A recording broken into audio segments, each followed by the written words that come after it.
I never imagined that moving into Willow Creek Estates in Henderson, Nevada would turn me into an accidental forensic accountant. But here I was, staring at a spreadsheet at 2 in the morning that made my stomach drop like I had just crested the top of a roller coaster. The whole thing started 6 months earlier when I bought my 3-bedroom ranch house with the desert landscaping and mountain views. The HOA fees were steep at $400 a month, but the realtor assured me it covered everything: landscaping, pool maintenance, security patrols, and the community center. I signed the papers, moved in with my golden retriever Bailey, and figured I would be one of those homeowners who paid their dues and kept their head down. That lasted exactly 3 weeks. The first HOA meeting I attended was held in the community center on a Tuesday evening in late September. I walked in expecting maybe a dozen people and found exactly 7, including the board members. The president, a woman named Brenda Hutchins with aggressively blonde highlights and a permanent expression like she had just smelled something offensive, sat at the front table flanked by 2 other board members.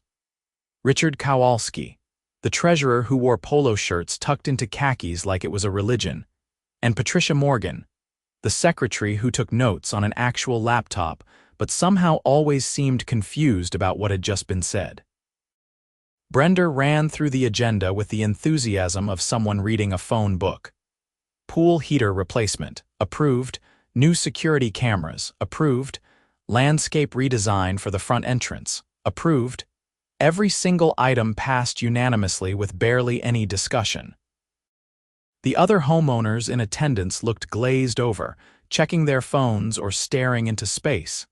Then came the financial report.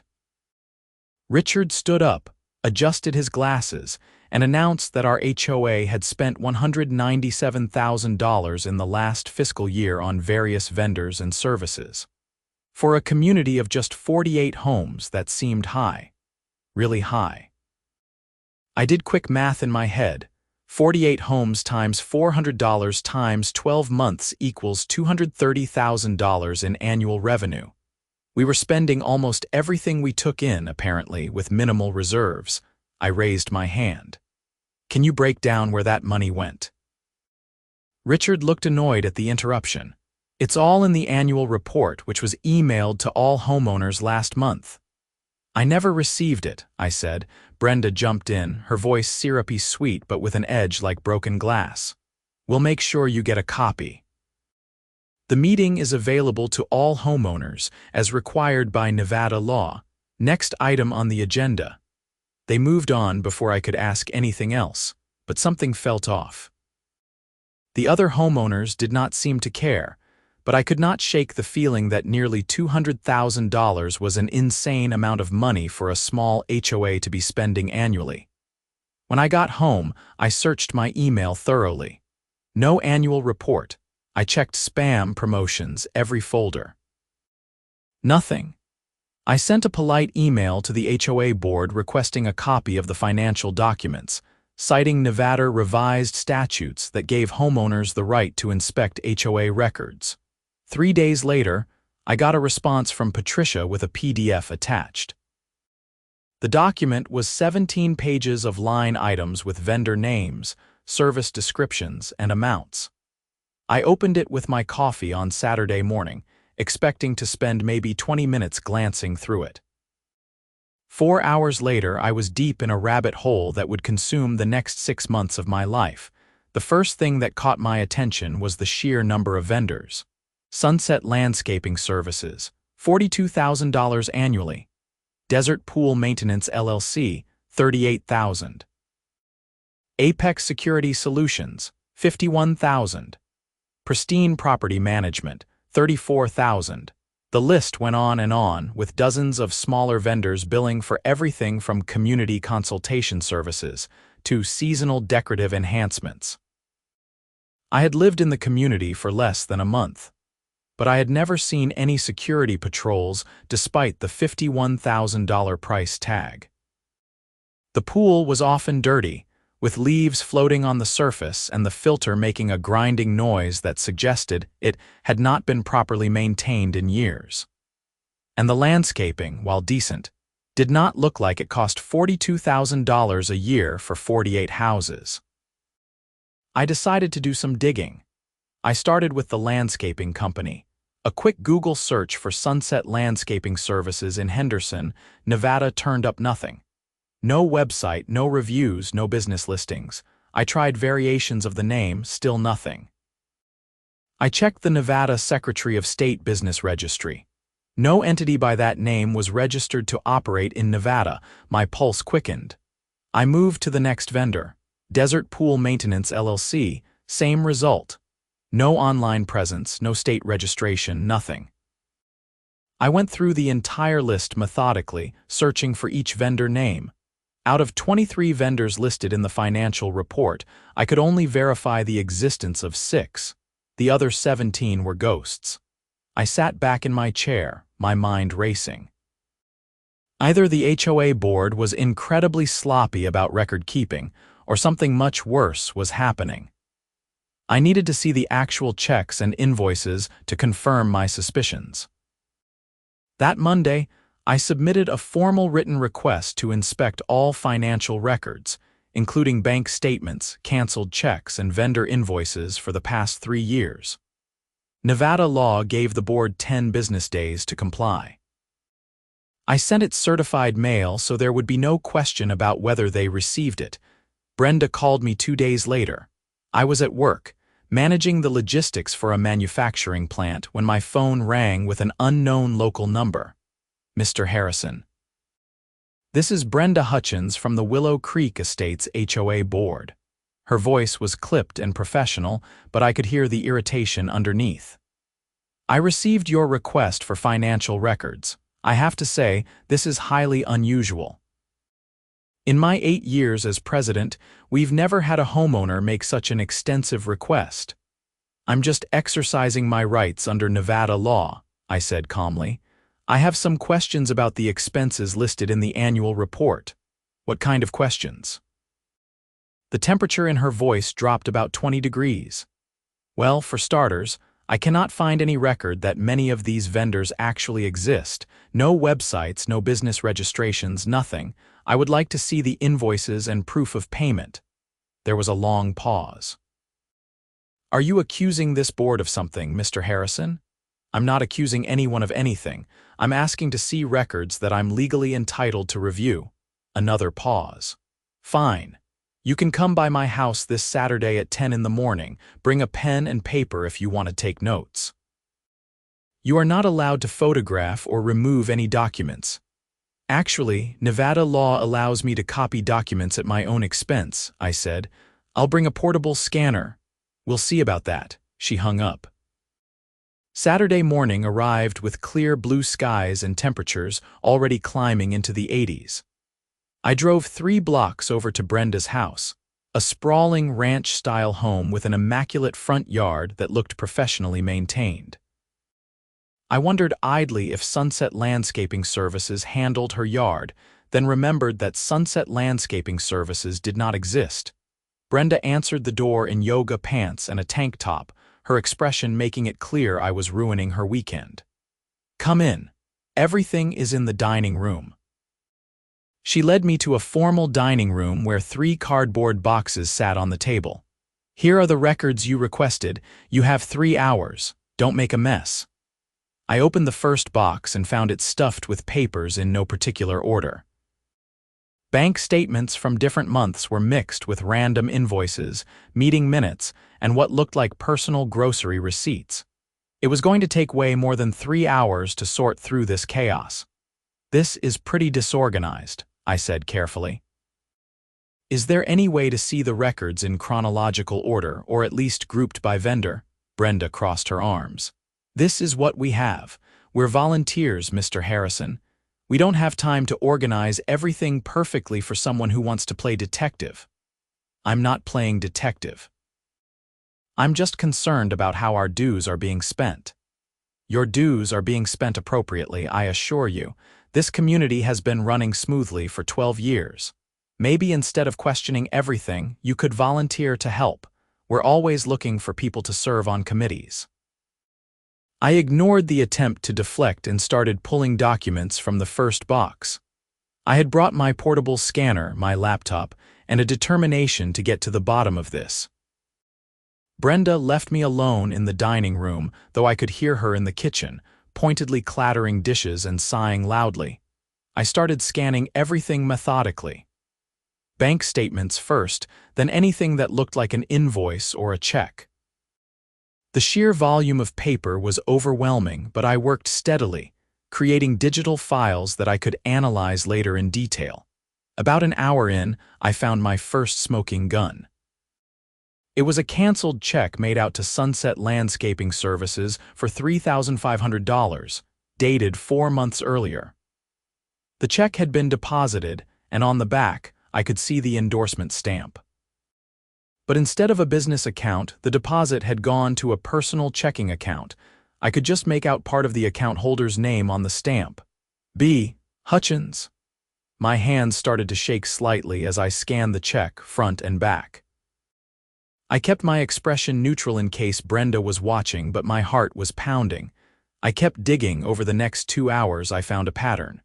Checks made out to ghost vendors, all deposited into personal accounts. Some went to B. Hutchins. Others went to R. Kowalski and P. Morgan. The 3 board members were splitting the money from the fake vendors among themselves, but I needed more than just a few checks to prove a systematic scheme. I needed to trace the full scope of the fraud. I scanned as much as I could, working quickly but carefully. At exactly 1 o'clock, Brenda reappeared. "Time's up," she said. "I have plans this afternoon." "I'm not done reviewing everything. Nevada law doesn't put a time limit on record inspection." Her face flushed. "You've had 3 hours. That's more than reasonable. You can come back another time if you need to see more." I considered pushing back but decided it was not worth the confrontation. I had enough to work with for now. "Fine, I'll be in touch about scheduling another session. You do that." She practically ushered me out the door. I drove home with my laptop bag feeling like it contained evidence of a crime, which technically it did. Back at my house, I spread out all the scanned documents on my computer and started building a comprehensive picture of what was happening. Over the next 3 weeks, I worked every evening and weekend analyzing the data. I created spreadsheets tracking every payment to every vendor over the past 3 years. I cross-referenced the checks with the bank statements. I tried to find any trace of the ghost vendors online or in public records. The results were damning. Over the past 3 years, the HOA had paid approximately $600,000 to vendors that did not exist. The checks had been written to fake company names but deposited into the personal accounts of Brenda, Richard, and Patricia. Brenda had taken the lion's share, about $250,000. Richard got about $200,000. Patricia got the remaining $150,000. They had been careful to make the amount seem reasonable. A few thousand here for pool maintenance, a few thousand there for landscaping. Never huge amounts that would raise red flags, but steady streams of payments that added up to a massive theft over time. The real vendors, the 6 I had been able to verify, were being paid as well, but far less than they should have been. The actual landscaping company that serviced the community was getting about $12,000 a year, not $42,000. The real pool service was getting maybe $10,000, not $38,000. The board was skimming the difference and creating entirely fictitious vendors to hide the theft. I needed to decide what to do with this information. Going back to the board was pointless since they were the ones stealing the money. I could bring it up at the next HOA meeting, but with only 7 homeowners typically attending and the board controlling the agenda, I doubted it would lead anywhere. I decided to do 2 things. First, I would try to get other homeowners involved and informed. Second, I would contact law enforcement because this was not just a civil matter anymore. This was fraud, embezzlement, and possibly other crimes I was not even aware of. I started with my neighbors. I printed out summaries of my findings, keeping them factual and clear. Then I went door to door on a Saturday afternoon, introducing myself and explaining what I had discovered. The reactions were mixed. Some homeowners were shocked and angry. Others seemed skeptical, suggesting that I might be misunderstanding something or jumping to conclusions. A few did not want to get involved at all, saying they just wanted to live their lives without drama, but I found a handful of allies. Tom and Sandra Chen, a couple in their 50s who lived 2 streets over, were particularly outraged. Tom was a retired accountant, and when I showed him the spreadsheets, his face went through several shades of red. "This is textbook embezzlement," he said, jabbing his finger at the numbers. "They're not even trying to hide it well. The fact that the checks are going to their personal accounts is incredibly brazen." "So you think I'm not crazy?" I asked. "Crazy? You're the only one paying attention. I'm embarrassed I never looked at the finances closely." "I just paid my dues and assumed everything was fine," Sandra nodded. "What do we do? Can we remove the board?" "We can try," I said. "But first, I think we need to report this to the police. This is criminal fraud." I also connected with Angela Reeves, a lawyer who lived in the community but practiced family law, not criminal law. Still, she understood the legal system better than I did and offered to help guide the process. "You need to file a police report," Angela advised when we met at her house. "Bring all your documentation. This falls under the Las Vegas Metropolitan Police Department jurisdiction. They have a white-collar crime unit that handles fraud cases." "Will they take it seriously?" I asked. "Is this big enough for them to care about?" $600,000 over 3 years. "Yes, they'll care. This is serious money and it's a clear case of fraud and embezzlement. You have documentation, paper trails, and evidence of intent. That's more than they usually get handed to them." The following Monday, I took a personal day from work and drove to the LVMPD headquarters in Las Vegas, about 20 minutes from Henderson. I brought my laptop, printed spreadsheets, and copies of the scanned checks and bank statements. The detective assigned to my case was a woman in her 40s named Detective Sarah Morales. She had short, dark hair, tired eyes, and the demeanor of someone who had seen every type of fraud imaginable. I spent 2 hours walking her through everything I had found. She took notes, asked pointed questions, and examined the documents carefully. "You did good work here," she said finally. "This is solid. I'm going to open an investigation. It's going to take time to build a prosecutable case. We'll need to subpoena bank records, interview witnesses, and gather additional evidence. I want you to keep this quiet for now. Don't confront the board members directly. Don't tell anyone outside of law enforcement that you've filed a report. If they know we're investigating, they might destroy evidence or try to cover their tracks." "Some of my neighbors already know what I found," I admitted. "I showed them the evidence to get support." Detective Morales frowned but nodded. "Try to keep it from spreading further. And definitely don't let the board know that law enforcement is involved." That was easier said than done. The next HOA meeting was scheduled for the following week, and I knew I needed to be there. I also knew that other homeowners who had seen my evidence would be there, and they might not be able to keep quiet. The meeting took place on a Tuesday evening, and this time, 23 homeowners showed up. Word had spread that something was happening, and people wanted answers. The community center felt crowded and tense in a way it never had before. Brenda noticed the turnout immediately, and I saw a flash of concern cross her face before she put on her fake smile. "Wow, what a great turnout tonight. It's wonderful to see so many engaged homeowners." She tried to run through the regular agenda, but Tom Chen interrupted during the financial report. "I have questions about the expenses," Tom said loudly, "specifically about some of these vendor payments." Richard, the treasurer, looked uncomfortable. "All the expenses are in the annual report. Everything is accounted for." "That's the problem," Tom continued. "I've been reviewing the report and I cannot verify that many of these vendors actually exist. I'm an accountant and this looks like fraud to me." The room erupted. Multiple homeowners started talking at once, some demanding answers, others asking what Tom was talking about. Brenda banged a gavel, trying to restore order. "This is completely inappropriate," Brenda shouted over the noise. "If you have concerns, you can submit them in writing to the board.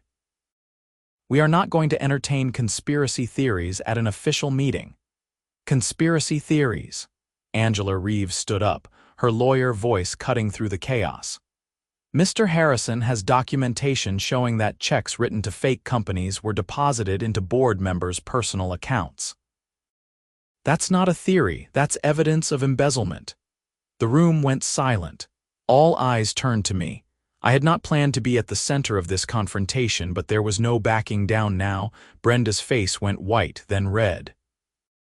"That is a slanderous accusation, and you will be hearing from my attorney. This meeting is adjourned."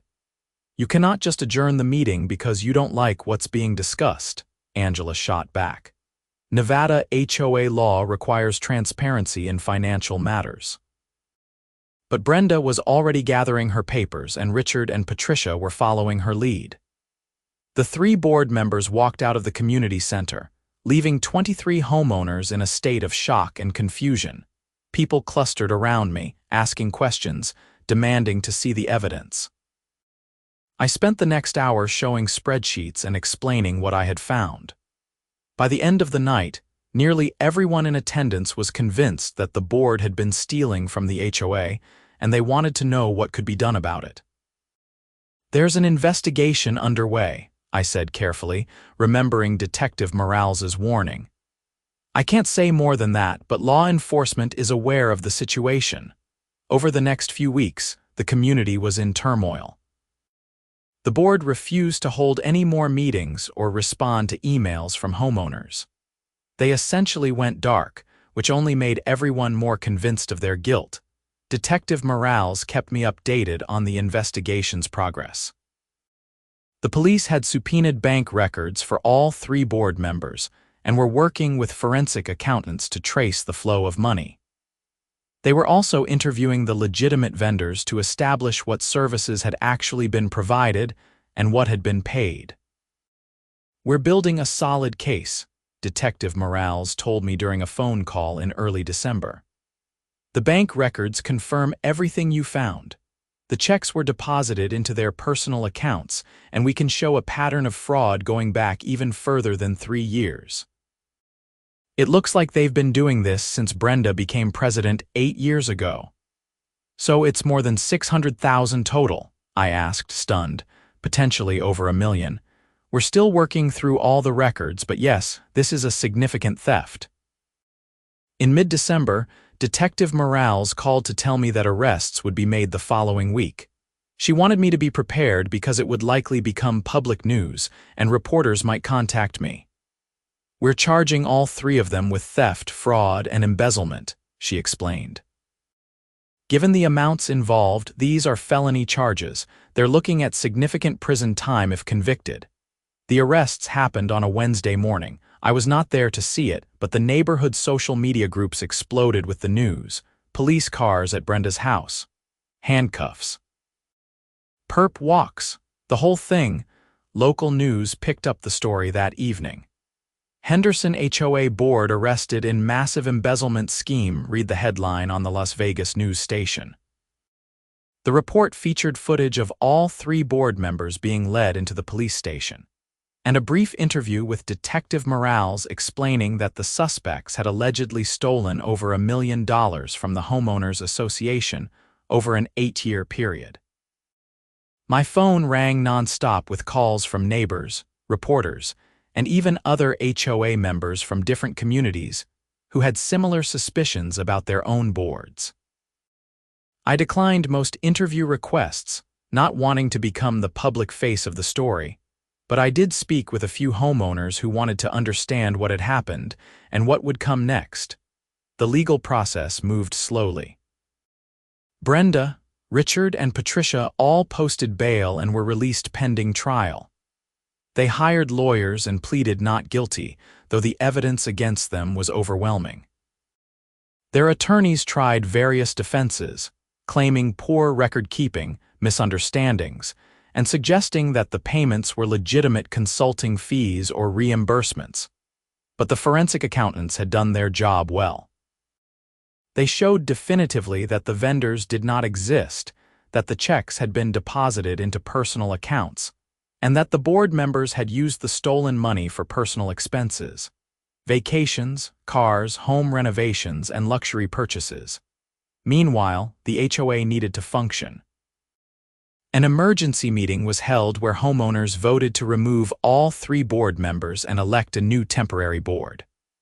Tom Chen became the treasurer, Angela Reeves became president, and several other homeowners stepped up to fill various roles. The new board hired a reputable property management company to handle the day-to-day operations and conducted a full audit of the HOA's finances. The picture that emerged was grim. The HOA's reserve fund, which should have had hundreds of thousands of dollars saved for major repairs and emergencies, had only about $40,000. Years of theft had depleted the community's financial resources. The new board also filed a civil lawsuit against Brenda, Richard, and Patricia, seeking to recover the stolen funds. The HOA's insurance policy covered some of the losses, but not all of it. The goal was to get restitution through both the criminal proceedings and the civil case. The criminal trial began in June, 8 months after the arrests. All 3 defendants were tried together, facing multiple felony counts. I was called as a witness to explain how I had discovered the fraud and to walk the jury through the financial records. Testifying was nerve-wracking. The defense attorneys tried to suggest that I had misunderstood the records, that I was not a professional accountant, and that I had jumped to conclusions. But the prosecution had expert witnesses, including forensic accountants and banking officials, who confirmed every finding I had made. The trial lasted 3 weeks. The evidence was overwhelming, and the prosecution methodically showed how the defendants had created fake vendors, written checks to those vendors, and deposited the money into their own accounts over a period of 8 years. Brenda tried to shift blame to Richard, claiming he was the treasurer and had handled all the financial matters. Richard claimed he was just following Brenda's instructions as board president. Patricia broke down crying on the stand, claiming she had only gone along with the scheme because Brenda had pressured her, and she needed the money to pay for her mother's medical expenses. None of it worked. The jury deliberated for less than 6 hours before returning guilty verdicts on all counts for all 3 defendants. Sentencing came 2 months later. Brenda received 12 years in prison and was ordered to pay restitution of $400,000. Richard got 10 years and owed $350,000 in restitution. Patricia received 8 years and owed $280,000. The judge was harsh, noting that they had betrayed the trust of their neighbors and stolen from people who had considered them friends and community leaders. "You were entrusted with managing funds that belong to hardworking homeowners," the judge said during sentencing. "Instead of fulfilling that duty, you engaged in a systematic scheme to defraud your community. The breach of trust here is profound." The civil lawsuit resulted in additional judgments, and the HOA was able to recover about half of the stolen money through insurance claims, asset seizures, and the sale of property owned by the defendants. It was not everything, but it was enough to rebuild the reserve fund and stabilize the HOA's finances. In the aftermath, Willow Creek Estates implemented new financial controls and transparency measures. The new board published monthly financial reports online, required multiple signatures on all checks over a certain amount, and hired an independent auditor to review the books quarterly. Homeowners' meetings became better attended, with people actually paying attention to the budget discussions and asking questions. I stayed on as a board member for a year, helping to implement the new controls and ensuring that the community's finances were being managed properly. It was time-consuming and often frustrating work, but I felt responsible for seeing it through after everything that had happened. Tom Chen became a close friend through the process. We would sometimes sit on his back patio with beers, looking out at the desert and talking about how bizarre the whole situation had been. "You know what gets me?" Tom said one evening. How long they got away with it? 8 years. Hundreds of homeowners paying their dues every month, and nobody noticed until you showed up and actually looked at the numbers. People trust their neighbors, I said. Nobody wants to believe that the person running the HOA meetings is stealing from everyone. It feels paranoid to question it. Still, $1 million. That's not a small mistake or a moment of weakness. That's sustained, deliberate theft. I nodded. It was hard to wrap my head around the scale of the betrayal. These were people who lived in the same community, who saw their neighbors at the pool and the mailbox. They had stolen from people they knew, people who had trusted them. The story got picked up by national news outlets as an example of HOA fraud, and I received messages from people across the country sharing their own experiences with corrupt HOA boards. Some were even worse than what had happened in Willow Creek Estates. It seemed to be a widespread problem, enabled by the fact that most homeowners did not pay close attention to their HOA's finances, and board members operated with minimal oversight. I started giving advice to other homeowners who suspected fraud in their communities. Review the financial records carefully. Look for vendors you cannot verify. Check if board members have conflicts of interest. Ask for documentation. Do not be afraid to question things that do not make sense. And if you find evidence of fraud, report it to law enforcement immediately. Detective Morales told me later that the case had led to investigations of other HOAs in the Las Vegas area. Several had similar red flags, and at least 2 other boards were being investigated for potential fraud. My case had shined a light on a problem that had been hiding in plain sight. As for me, I eventually stepped down from the board once I was confident the new systems were working. I had never intended to become an HOA crusader or spend my evenings poring over financial spreadsheets. I had just wanted to understand where my $400 a month was going, but I learned something important through the experience. Communities function on trust, but trust without accountability is an invitation for abuse. It takes only a few people willing to ask questions, demand transparency, and follow up when things do not add up to prevent that abuse. The Willow Creek Estates community was stronger after everything that happened. Homeowners were more engaged, meetings were better attended, and there was a real sense of collective ownership over the community's future. The pool got properly maintained. The landscaping improved. The reserve fund grew steadily. Now that money was not being siphoned off to fake vendors. I still live in my house with Bailey, who has no idea that his daily walks through the neighborhood are now through a community that nearly imploded due to fraud. The mountain views are still beautiful. The desert landscaping still blooms in the spring. And every month when I pay my HOA dues, I know exactly where that money is going. Sometimes late at night, I think about those early hours of investigation, staring at spreadsheets and searching for ghost vendors that did not exist. I think about how easy it would have been to ignore the red flags, to just pay my dues and mind my own business like most homeowners do.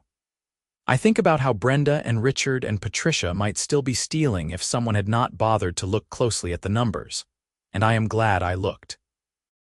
Not because I wanted to be a hero or get recognition, but because stealing $1 million from your neighbors over 8 years is not something that should just be allowed to continue. People work hard for their money. When they pay HOA dues, they trust that money will be used for the community's benefit, not to fund someone else's lifestyle. The criminal justice system worked the way it was supposed to in this case. The evidence was clear, the prosecution was thorough, and the defendants were held accountable for their actions. Brenda, Richard, and Patricia are serving their sentences in Nevada state prisons, and they will be paying restitution for years to come. I occasionally get letters from Brenda's attorney asking if I would be willing to support a reduced sentence or early parole. I decline every time. She made choices over 8 years to steal from her community. She created fake companies, wrote fraudulent checks, and deceived her neighbors repeatedly. Those were not mistakes or momentary lapses in judgment.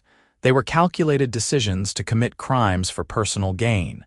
The new HOA board is doing a great job.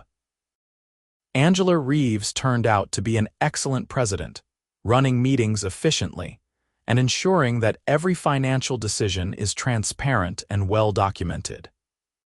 Tom Chen maintains immaculate financial records as treasurer, and he has implemented software that tracks every expense and allows homeowners to review the budget online at any time. Willow Creek Estates has become something of a model for HOA transparency in the region. Other communities have reached out to learn about our financial controls and oversight procedures. Angela has given presentations at regional HOA conferences about preventing fraud and maintaining accountability. As for me, I went back to my regular life, managing logistics at the manufacturing plant and coming home to my dog and my quiet house. I still attend HOA meetings, though not every single one. I review the monthly financial reports online and occasionally ask questions when something seems unclear. But mostly, I trust that the systems we put in place are working. The whole experience taught me that ordinary people can make a real difference when they pay attention and take action. I am not a lawyer or a detective or a professional accountant. I am just a homeowner who noticed that the numbers did not add up and decided to investigate rather than ignore the problem. Sometimes I wonder what would have happened if I had not moved to Willow Creek Estates, or if I had attended that first HOA meeting and just accepted the financial report without questions. Brenda and her co-conspirators would probably still be stealing. The HOA's reserve fund would be even more depleted, and eventually the whole thing would have collapsed when a major repair was needed and there was no money to pay for it. Instead, the fraud was exposed, the criminals were prosecuted, and the community recovered. It was not easy and it took months of work from many people, but justice was served. I still get thanked occasionally by neighbors who appreciate what I did. It feels awkward because I was not trying to be a hero. I was just trying to figure out where my $400 a month was going. But if my actions helped protect the community and prevent further theft, then the countless hours spent analyzing spreadsheets and scanning documents were worth it. The most satisfying moment came about a year after the sentencing, when the HOA was able to complete a major renovation of the community pool using money from the recovered funds and the rebuilt reserve account. The pool had needed work for years, but there had never been money available under the old board. Now, with proper financial management and no one stealing, the community actually had resources to maintain and improve the common areas. At the pool's grand reopening, Sandra Chen gave a short speech thanking everyone who had worked to restore the HOA's finances and integrity. She specifically mentioned me, and people applauded. It was embarrassing, but also gratifying to know that the community recognized the importance of what had happened. Looking back on the entire ordeal, from that first HOA meeting where I asked about the finances to the final sentencing hearing where justice was delivered, I realize how much I learned about human nature, community dynamics, and the importance of financial oversight. I learned that people will sometimes betray trust in shocking ways if they think they can get away with it. I learned that most people want to do the right thing but need leadership and structure to make it happen. And I learned that transparency and accountability are not just buzzwords but essential foundations for any organization that manages other people's money. The ghost vendors that were billing $200,000 a year are gone now, existing only in the court records and the cautionary tales told at HOA conferences. The checks that went to board members' personal accounts have stopped, replaced by legitimate payments to real companies providing actual services. Willow Creek Estates is now what it always should have been: a well-managed community where homeowners pay their dues and those dues are spent appropriately on maintaining and improving the neighborhood. The mountain views are still spectacular. The desert sunsets still paint the sky in shades of orange and purple. And the community center, where I attended that first fateful meeting, now hosts events and gatherings for homeowners who actually trust their board and participate in their community. I never set out to become the person who exposed a $1 million fraud scheme. I just wanted to understand where my money was going. But sometimes life puts you in a position where you have to make a choice. Ignore the problem or do something about it. I chose to do something, and that choice led to an investigation, arrests, trials, convictions, and ultimately justice for a community that had been betrayed by its leaders. If there is a lesson in all of this, it is that vigilance matters. Financial oversight matters. Asking questions matters. Demanding transparency matters. And when you discover that something is seriously wrong, reporting it to the appropriate authorities matters. The checks are not going to fake vendors anymore. The money is not being stolen. The HOA is functioning the way it should. And every month when I write my check for $400, I do it knowing that I played a part in making sure that money is being used properly. That is enough for me.